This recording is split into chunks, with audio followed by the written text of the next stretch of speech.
meio rouco. Já doí na quinta, na sexta. Cantou muito ontem. Antes fosse. Roquidão, então eu tive que dar aula. E aí a voz já era. Vou fazer um esforço aqui para vocês poderem me ouvir. A paz seja convosco. Amém. É bom estar com vocês novamente na casa do Senhor, nesse dia frio, nesse dia em que nós estamos aqui passando frio nesse lugar. Vamos trazer um pouco de calor do Espírito. Nós estamos nesse primeiro período estudando sobre oração. Nós vamos falar um pouco hoje sobre ação de graças. Ação de graças é algo que o nosso coração é tão difícil de reconhecer. É difícil a gente reconhecer que alguém fez algo, que o Senhor nos concedeu algo, e quando nós recebemos a graça, nós nos consideramos como normal e como não necessárias de nenhum tipo de intervenção, nenhum tipo de palavra. Provavelmente o pensamento que passa no nosso coração, mesmo que a gente não expressa, não fez mais que obrigação.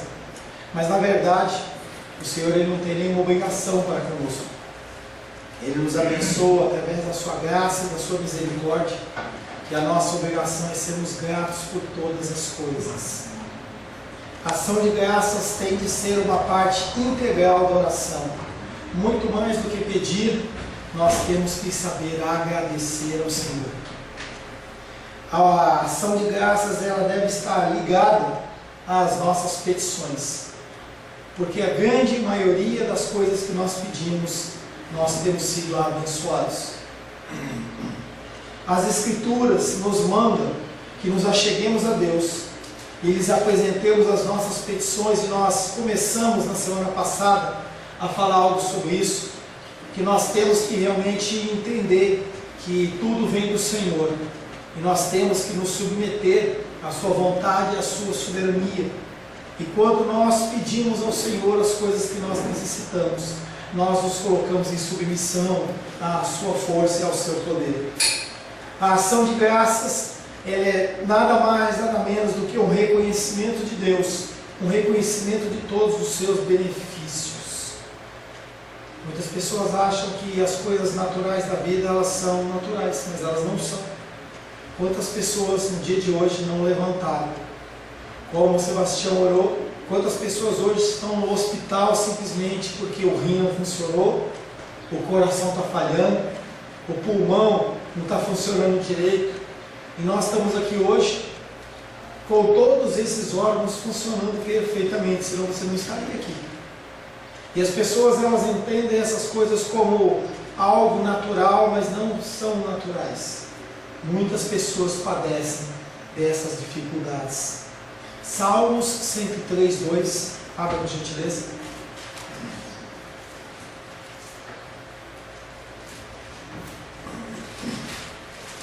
Salmos 103, verso 2. Fala da gratidão do salmista. Alguém lê, por gentileza? Bendize, ó minha alma, ao Senhor, e não te esqueças de nenhum só de seus benefícios. E é interessante que aqui o salmista parece que ele está falando com ele mesmo, né? E ele está falando e ministrando a si mesmo, e ele fala para si mesmo, ele fala: bendize a minha alma ao Senhor, não te esqueças de nenhum dos seus benefícios. O salmista ele fala para si mesmo, é como se ele estivesse querendo trazer à memória as coisas que ele tem sido abençoado pelo Senhor. Ingratidão é um problema sério. Quando nós fazemos algo para alguém e não recebemos a ação de graças, ou alguém não agradece, fica tão estranho, parece que é vazia a coisa. A gente não deve fazer para buscar reconhecimento, mas muitas vezes as pessoas elas não nos agradecem, nosso coração fica triste, o que é um erro, porque nós temos que fazer de coração aberto.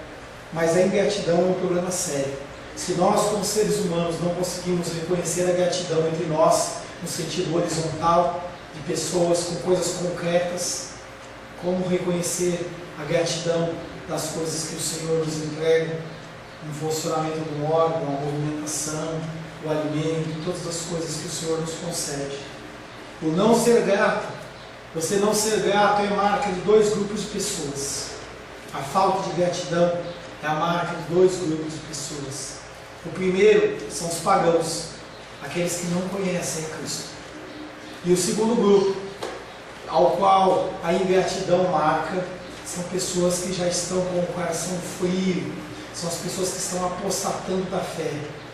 A palavra de Deus diz que nos últimos tempos o coração de muitos se esfriaria.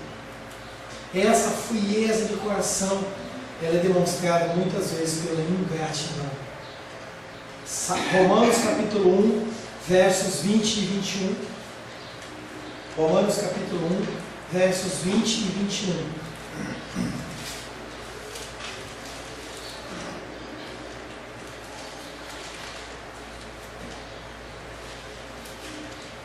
Porque os atributos invisíveis de Deus, assim o seu eterno poder, como também a sua própria divindade, claramente se reconhecem desde o princípio do mundo, sendo percebidos por meio das coisas que foram criadas.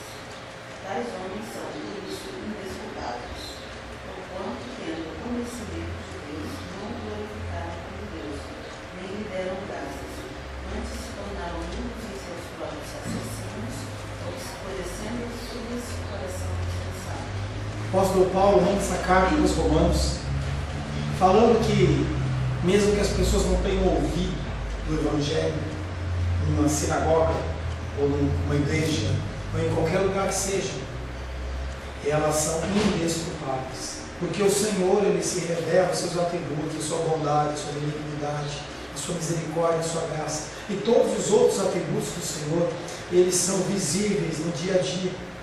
Porque os atributos invisíveis de Deus, assim o seu eterno poder, como a sua própria divindade, claramente se reconhece desde o princípio do mundo. Se você olhar o mundo, se você olhar a natureza, se você olhar para o seu próprio ser, você vai ver a graça e a misericórdia de Deus, os atributos de Deus.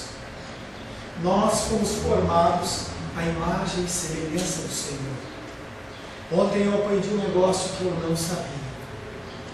Desde que eu estudava lá no colégio primário, sempre ouvi que nós somos animais irracionais, ou melhor, animais racionais.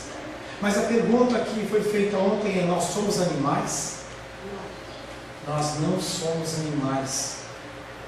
Quando o Senhor na criação, em Gênesis 1, 2 e 3, Ele fala sobre a criação, Ele fala sobre a criação de todas as coisas, mas quando Ele acaba de fazer a criação, que Ele vai criar o homem, Ele não fala que nós vamos fazer um animal, Ele fala: vamos fazer alguém que é semelhante a nós. Nós somos seres ímpares, seres diferentes dos animais, diferentes dos vegetais. Nós não somos minerais. Até brinquei com o professor ontem, depois que a gente morre, que os ossos ficam tudo lá, às vezes mói, você faz a cremação, sobra só o pó, a gente é mineral. Mas na verdade nós somos seres únicos. Desde a fundação do mundo, desde que o mundo é mundo, você observando as coisas, você percebe que Deus existe. O Senhor, através da palavra, Ele fala, por exemplo, sobre a vestimenta de Salomão e fala sobre os lírios do campo. E Ele faz uma comparação, Salomão sendo o mais rico de todos os reis. Ele, com suas vestes lindas e maravilhosas, não pode se comparar a um lírio aberto, lindo, maravilhoso. O Senhor, se você parar para olhar um beija-flor voando, você olha e fala: que coisa linda. Uma orquídea, muitas coisas em que você percebe a mão e a graça do Senhor. Por causa disso, os homens, eles são indesculpáveis, porque eles conhecem Deus. Tem duas coisas que eu já falei para vocês, e uma delas que eu vou repetir agora. Cada ser humano tem no seu coração algo que chama o senso do divino. Nós sabemos que tem alguém, algo superior. As pessoas, elas se reúnem para adorar outros deuses, mas elas sabem que elas têm que adorar alguma coisa. Não há cultura dentro do planeta Terra em que as pessoas elas não se reúnam para adorar alguém. Mesmo as pessoas que declaram-se ateus, elas têm algum tipo de crença, algum tipo de fé, que às vezes aparece no momento de luta e dificuldade. Todos nós somos indesculpáveis por não glorificar a Deus e nem agradecer por tudo o que o Senhor tem nos feito. E quando você não faz isso, você se torna nulo no seu próprio raciocínio, obscurecendo o coração insensato. Teu coração fica duro, teu coração fica insensível, teu coração não percebe mais essas coisas e consegue inclusive não se relacionar mais com os outros seres humanos. O apóstolo Paulo chama atenção a dois pecados elementares dos pagãos, primeiramente: honra e ação de graças. Eles devem ser distinguidos, eles não são iguais, mas eles não podem ser separados, porque eles andam juntos. Deus é honrado com as nossas ações de graças, e Ele é desonrado com a sua ausência. Quando você não glorifica a Deus pelas coisas que você tem, pelas coisas que você recebe, pela glória do Senhor que se renova a cada manhã, você não só não está dando glórias a Deus, mas você também não está honrando pelos feitos que Ele tem concedido. Nós vivemos um tempo de falta de água. Mais uma vez, nós chegamos aqui na igreja, não tinha água, quase que eu liguei para o Sebastião para me ajudar aqui no negócio da Caesp. Fui lá nos registros, não consegui identificar. E aí uma portinha estava aberta, eu fui lá, ainda bem. Eu abri a torneirinha, e era a torneirinha daqui. Acho que a Caesp lacrou alguns hidrômetros ali e aproveitou e fechou o nosso. Mas a água que mina nas nossas torneiras é privilégio. Vi um estudo essa semana que falou que nós temos em Brasília 70 dias de água. Depois acaba. Os reservatórios não vão conseguir suprir a necessidade da água do ser humano. Deus é honrado por ações de graças e é desonrado na ausência delas. Tudo que temos e tudo que devemos, tudo que temos e tudo que somos, devemos, em última análise, a graça do nosso Criador. Tudo que você é, tudo que você tem, tudo que você faz, vem do Senhor. É algo que as pessoas neste mundo, em que elas querem ser independentes, elas querem ser autossuficientes, elas têm dificuldade com isso. Mas na verdade tudo vem do Senhor. Nós dependemos dele. Os pagãos, desprezá-lo por retermos a gratidão apropriada é exaltar a nós mesmos e desprezar o Senhor como ajudador. Eu vou um pouco mais longe. Você não agradecer a Deus é você puxar glória para você através do seu trabalho, do seu esforço, daquilo que você faz, do que você não é, de como que você faz, o que você não faz. E quando você faz, se você puxa a glória para você, naturalmente você retira a glória do Senhor. É como se você desprezasse o Senhor como nosso ajudador. Os pagãos, eles podem ser distinguidos dos apóstolos, eles não são iguais. Os pagãos nunca entraram na família da fé. É algo que o Sebastião fala na oração dele, que nós somos adotados. Nós não fazíamos parte dessa família de uma forma natural. Nós fomos fazer parte dessa família a partir do sacrifício de Cristo na cruz. Os pagãos não fazem parte da família do Senhor. Eles são estranhos à comunidade da aliança. Idolatria e ingratidão são características deles. Eles, como pagãos, eles adoram outras coisas. Seba, faz uma gentileza. Eu mandei uma mensagem para o Wellington dizendo que tinha faltado ar. Fala para ele que nós já recebemos. Eu mandei um torpedo, acho que ele não viu. Está ali fora, por favor. Os pagãos, eles devem ser distinguidos dos apóstolos. Os pagãos nunca entraram na família da fé. São estranhos à comunidade da aliança. Idolatria e ingratidão se caracterizam. Eles não são gratos. Eles entendem que tudo veio deles, do esforço deles, da capacitação deles. E eles idolatram a sua situação, a sua posição financeira, a sua posição política, os seus bens, a sua condição social. para eles é um símbolo de status, de força. Os apóstatas são pessoas que se unem à igreja, diferente dos pagãos. Os apóstatas são pessoas que querem participar do convívio da igreja, mas nunca foram na igreja. Pessoas que até frequentam, pessoas que até ajudam em uma obra ou outra, pessoas que até que participam de um ou outro ministério, mas estão longe, longe, longe do Senhor. Os apóstatas são pessoas que se unem a uma igreja, podem se tornar membros de uma comunidade de aliança visível, e depois, através dos seus pensamentos, das suas palavras, dos seus atos, eles repudiam a igreja, deixando em troca o convívio da igreja por uma vida de satisfação secular. São pessoas que são frias do coração ou mornas do coração. São pessoas que são levadas por ventos de doutrina. Nós temos pessoas nas nossas famílias que muitas vezes já fizeram parte do corpo de Cristo, pelo menos fisicamente, mas em algum momento se entristeceram, cansaram e olharam para o mundo e viram atrativos. Quando o povo de Israel ele saiu do Egito e começou a perceber uma série de lutas e dificuldades, eles sentiram saudade do Egito. Eles choravam com saudade dos melões e dos pepinos que haviam no Egito. Eles não lembravam mais da escravidão. Eles lembravam apenas o que a escravidão fornecia, independente da falta de liberdade. Pessoas estão na igreja hoje e não são cristãos. Eu arrisco dizer que a grande maioria das pessoas que estão na igreja hoje, elas não são cristãos. Elas não querem compromisso. Porque quando você começa a falar de doutrina de pecado, quando a gente começa a falar de erros, de falhas, as pessoas não querem ouvir.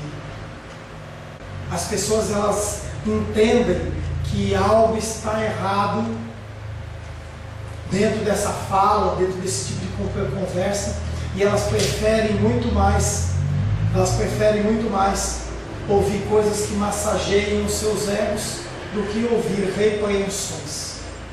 Eu já passo a semana inteira passando lutas e dificuldades e ainda vou para a igreja para ser repreendido. Esse é o pensamento deles. Pessoas que são apóstatas. Obrigado, Silvano. Os apóstatas são pessoas que esquecem. São pessoas que, apesar de receberem os benefícios do Senhor, elas esquecem. Elas têm a memória curta. Já viu pessoa com a memória curta? Ela não lembra, principalmente das coisas que lhe interessam. O encontro de Jesus com os 10 leprosos ilustra a importância da ação de graças. Inúmeros sermões já foram pregados sobre a cura dos 10 leprosos, mas somente um deles ficou grato. A única resposta educada para esse tipo de afirmação é que é um absurdo.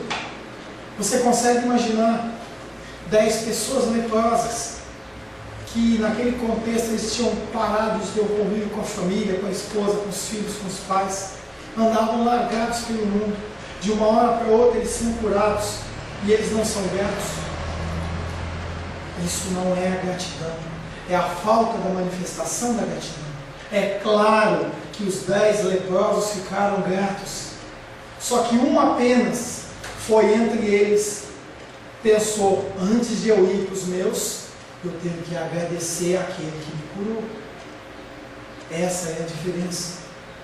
A questão chave na história não é a gratidão, e sim a ação de graças. Uma coisa é você se sentir grato, e outra coisa é você expressar isso. Uma coisa é você acreditar em Deus, e outra coisa é você confessá-lo. Uma coisa é você mudar o seu comportamento. Uma coisa é você se batizar e demonstrar para a igreja, para o corpo de Cristo, que você interiormente você tem esse tipo de sentimento e você expressa isso de uma forma exterior. Duas características ou duas partes do fruto do Espírito dão um exemplo ótimo em relação a isso: bondade e benignidade. Qual a diferença de bondade e benignidade? Pergunto para vocês. Ou é a mesma coisa? Sim, não. Um de cada vez. Benignidade é quando a gente faz alguma coisa em favor do próximo. E bondade é quando a gente só cuida do próximo. Glória a Deus, Rosário, que você lembra que eu já falei isso. A bondade é esse sentimento que nós temos no coração. Quando você vê uma situação de injustiça, de tragédia, seu coração fica compadecido, fica compungido em relação àquele assunto, você fica triste. E a benignidade é quando você faz algo. E nós estamos muito bondosos, mas estamos pouco benignos. Nós temos que colocar em prática a benignidade. Os leprosos, eles eram separados da família e dos amigos. Uma purificação instantânea implicava em livramento do exílio. Podemos imaginá-los delirantemente felizes, apressando-se a ir ao lar para abraçar a esposa, os filhos e anunciar a cura. Quem não seria grato com uma cura como essa? E aí a gente olha pelos enfermos, cada um aqui tem a sua dificuldade de saúde. Imagina que de uma hora para outra você ficasse livre dessa enfermidade. Você não ficaria grato? Com certeza. Agora, você expressaria de alguma forma essa gratidão? Não sei. Dos 10 leprosos, 9 não acharam que não precisavam expressar.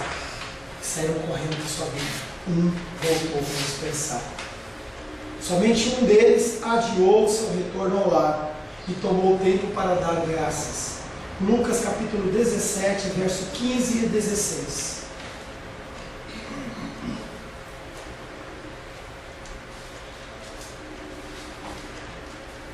Lucas 17, versos 15 e 16.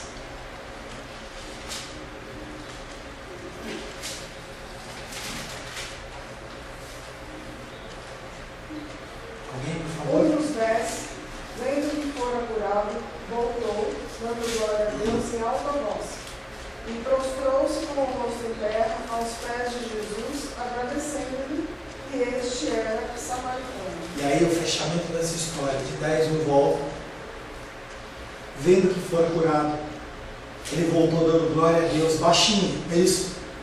Para ninguém ouvir. Ele gritou em alta voz, glórias a Deus pela minha cura. Ele queria chamar a atenção das pessoas para aquilo que havia acontecido na vida dele. Ele quis expressar para as pessoas que ele estava feliz por servir a Deus. E ele vai até Cristo, põe o rosto em chão, não é no mármore, não é no azulejo, não é no cimento, é na terra. Ele pôs a cara, o ato de prostrar-se é o rosto encostado no chão, do tal ponto de você respirar e a terra subir. Ele estava com a cara no chão, agradeceu ao Senhor pela bênção que lhe foi concedida. Um dos 10, vendo que fora curado, voltou, dando glória a Deus em alta voz, e prostrou-se com o rosto em terra, aos pés de Jesus, agradecendo-lhe, e este era samaritano. Lucas capítulo 17, versos 15 e 16. Todas as nossas orações, elas devem incluir ações de graças. Como leproso, nós temos que parar, voltar e agradecer. Você tem que iniciar o seu dia de uma maneira primeira, agradecendo ao Senhor pelo sopro de vida que se renova na minha vida e na sua vida. E também pelos seus. Nós estamos aqui hoje porque os nossos entes queridos, eles estão vivos. Você estaria na casa do Senhor se o teu parente estivesse morto hoje? Não. Nós temos que agradecer porque os nossos órgãos funcionaram. Nós temos que ser gratos. Nós podemos ser como os 9 leprosos que não agradeceram, ou nós podemos ser como aquele leproso que foi curado e agradeceu. Somos tão devedores a Deus que jamais poderíamos esgotar as nossas oportunidades para expressar a gratidão. Esquecer os benefícios de Deus é também a marca do cristão imaturo, aquele que é novo na fé, aquele que vive apenas por seus sentimentos. quando uma pessoa ela é nova na fé, ela é sentimental. Eu lembro quando eu era novo na fé, qualquer coisa que o pastor falava eu chorava, qualquer coisa que o irmão do louvor cantasse eu chorava, e se não fizesse nada eu também chorava, porque a gente fica sensível às coisas do Senhor. Mas esse sentimentalismo, ele não é algo que nos dá alicerce, porque como a planta, a semente que cai no meio dos espinhos, quando vem a dificuldade, ela se sente sufocada, ou quando ela cai no meio das pedras, ela tenta criar raízes, mas as raízes não conseguem penetrar nas pedras, e quando vem o sol, como que está aqui em Brasília, a erva seca e morre. Nos momentos altos, o novo convertido, ele tem um sentimento exultante da presença de Deus, mas entra em desespero no momento em que sente uma ausência profunda desses sentimentos.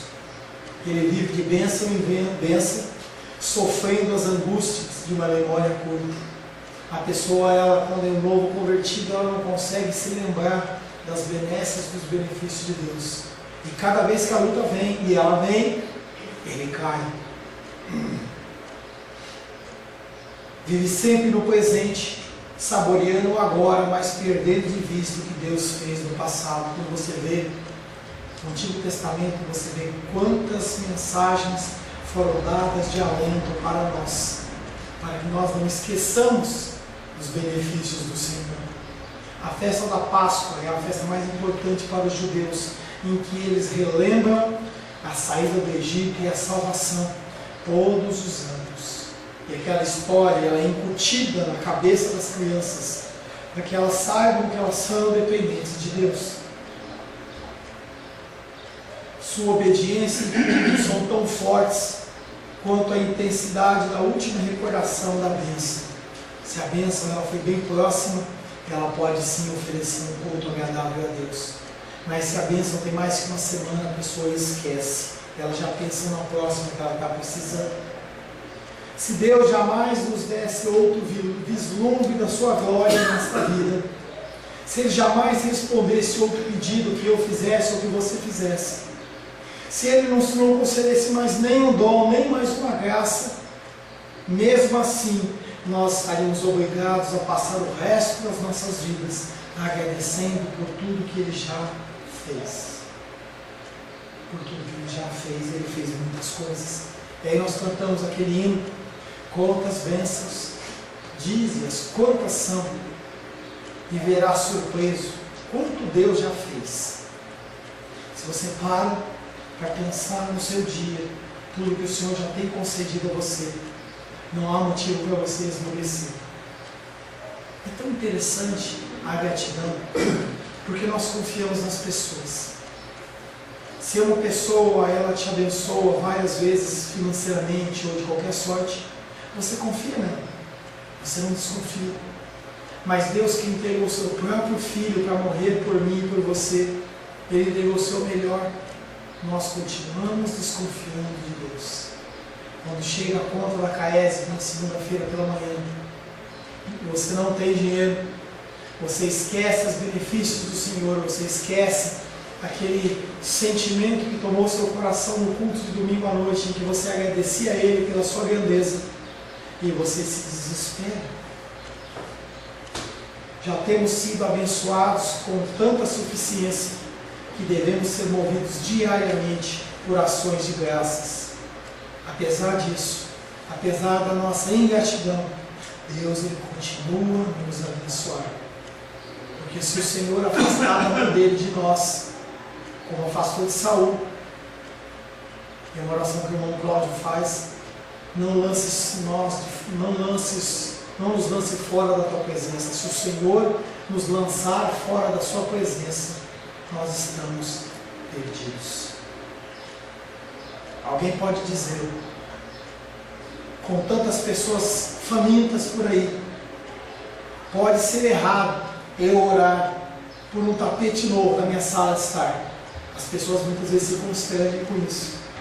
Todavia, o mesmo Deus que cuida dos estômagos vazios é um Deus que talvez Ele se interesse por o seu tapete, ou pelo seu carro, por qualquer coisa. Importante para nós talvez seja entender que para o nosso Pai, independente da gente receber ou não, Ele se importa com a gente. Se não temos certeza e respeito, se não temos certeza a respeito da conveniência do nosso pecado, nós podemos fazer uma coisa apenas: contar para Deus. Essa é a nossa função. Eu estou querendo trocar de carro. Poxa, mas tem tanta gente passando fome lá na África, tem tanta gente passando necessidade lá no centro da rodoviária. Será que Deus vai me ouvir? Não importa, você coloca na presença dEle. Se Ele vai te conceder ou não, com Ele. A nossa função é entregar nas mãos dEle. Tiago, capítulo 1, verso 5.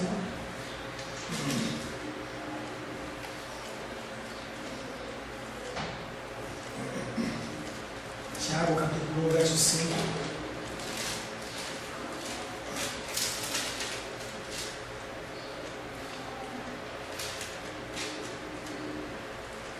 Se porém algum de vós necessita de sabedoria, peça a Deus, que a todos dá liberalmente, e nada lhe impropera.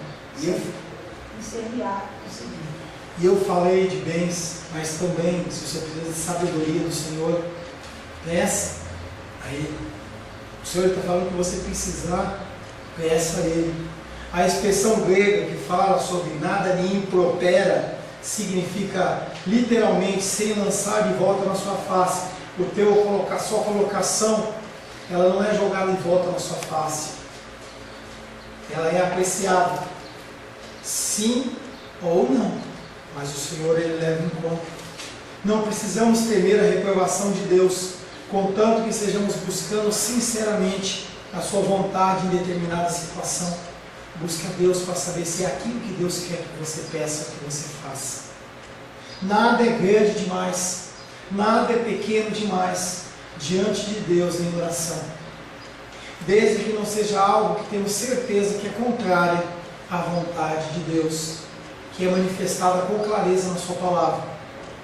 Não podemos chegar a Deus, como teve uma vez, eu estava lendo, em que um cara num programa de televisão, ele falou: não devemos tentar, deixa eu ler o texto do testemunho, não podemos tentar a Deus como fez um homem que revelou durante uma entrevista em programa nacional de televisão, que tinha feito um pacto com Deus. O homem declarou que se Deus o abençoasse com 2 bordéis, onde havia prostituição, ele ia ser grato a Deus o resto da sua vida. Talvez esse é um exemplo absurdo, extremo, mas muitas pessoas pedem: oh Deus, me dá a empresa daquele homem, me dá o emprego daquele homem, me dá a esposa daquele homem, me dá o marido daquela mulher, porque é para mim, é para mim. Essas são orações que não vão ser respondidas. Está muito mais por uma feitiçaria do que por qualquer outra coisa. Às vezes nos sentimos como se faltasse às nossas orações o poder de ser suficiente, de passar do teto. Deuteronômio 28, 23. Deuteronômio 28, 23.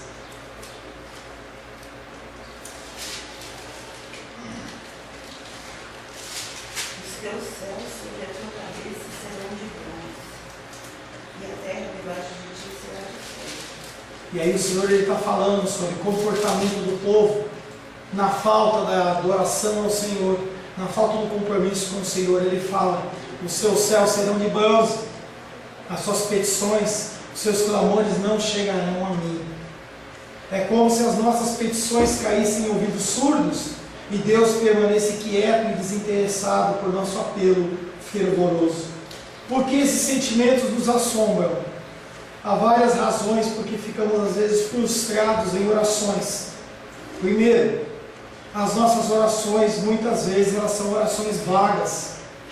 E eu não estou falando, como tem um movimento teológico, você tem que especificar: olha Deus, eu quero um carro, ele tem que ter 4 pneus, ele tem que ser branco, ele tem que ter teto solar, ele tem que ter um motor assim, assim. Não é isso que eu estou falando. Eu estou falando que muitas vezes a gente faz uma oração do tipo: Deus, eu quero pedir ao Senhor que o Senhor abençoe todas as pessoas do mundo. Senhor, eu quero pedir ao Senhor que o Senhor abençoe todos os enfermos da terra. nunca você vai saber se a tua oração foi cumprida ou foi atendida. As nossas orações, elas têm que ser orações mais direcionadas. Eu oro por isso, eu oro por aquilo. Eu peço a bênção sobre isso, eu peço a bênção sobre aquilo. Uma outra coisa é que nós estamos em guerra com Deus. A nossa carne, ela milita contra o nosso espírito o tempo todo. João capítulo 3, verso 6.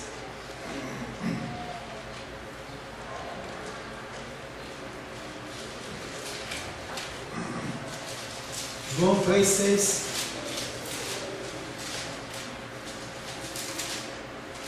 Alguém, por favor? O que nasce da carne é carne, o que nasce do Espírito é Espírito. Aquele que nasceu da carne é carne, aquele que nasceu do Espírito é Espírito. Gálatas 6, 8.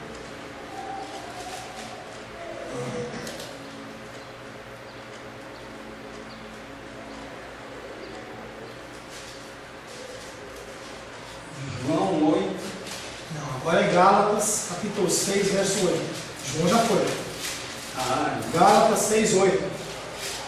Porque o que semeia para a sua própria carne, da carne colherá corrupção, mas o que semeia para o Espírito colherá vida eterna. As coisas que você semeia geram frutos. Se você semeia para a carne, você está semeando corrupção. Se você semeia para o Espírito, você vai colher coisas espirituais. Se nós estamos em constante rebeldia, em constante conflito com as coisas que procedem de Deus, nós não somos ouvidos, porque o Senhor ouve a oração dos justos. Provérbios 15, 29, não precisa abrir, fala: a oração dos justos Ele ouve, a oração dos ímpios Ele não ouve. Uma atitude de reverência para com Deus é vital a eficácia das nossas orações. Nós temos que viver para Deus. Terceiro, tendemos a ser impacientes. Em tempos de fast food, em tempos de micro-ondas, nós queremos que as coisas sejam atendidas de uma maneira rápida. Que o tempo de Deus é o tempo de Deus, não é o nosso tempo. Hebreus 10, 36, abre aí por gentileza. Hebreus 10, 36.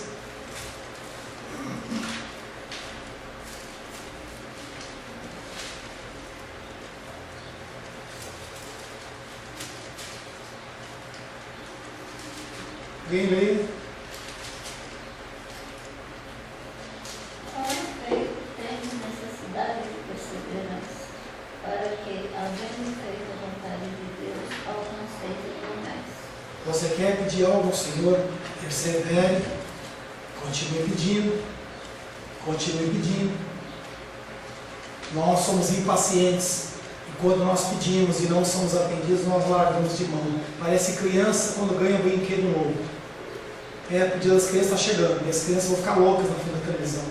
Ah, eu preciso desse brinquedo, eu preciso disso, eu preciso daquilo. A partir do momento que ganha, fica de lado. Já não é tão importante assim. Quarto, nós temos a memória curta. Salmo 103, 2.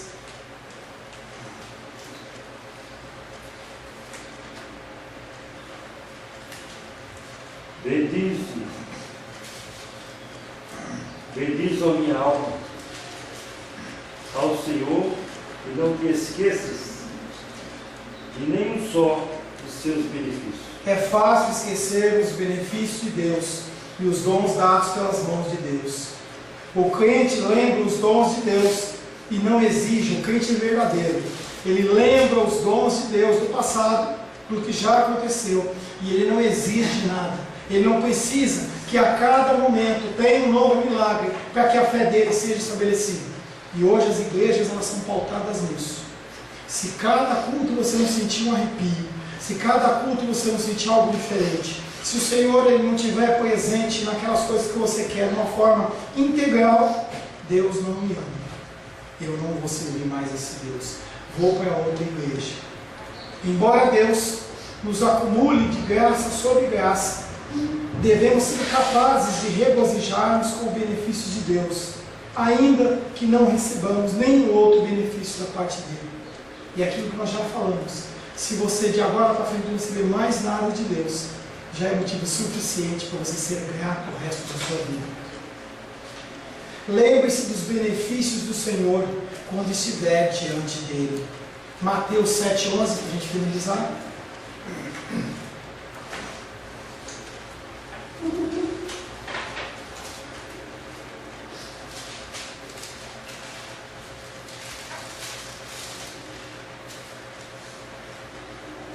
Vós, porém, dizeis: se um homem disser a seu pai ou a sua mãe, aquilo que poderias aproveitar de mim é corbã, isto é, oferta para o Senhor.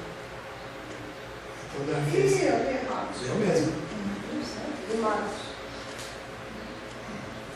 Estranho. Mateus 7,11. Ora, se vós, que sois maus, sabeis dar boas dádivas aos nossos filhos, quanto mais vosso Pai, que está nos céus, dará boas coisas a quem nos pedir. Se nós pedirmos para o Senhor algo, Ele não vai nos dar uma pedra no lugar do pão. O Senhor, Ele nos dá o que nós precisamos no tempo certo. Nós temos que aprender a adorá-lo.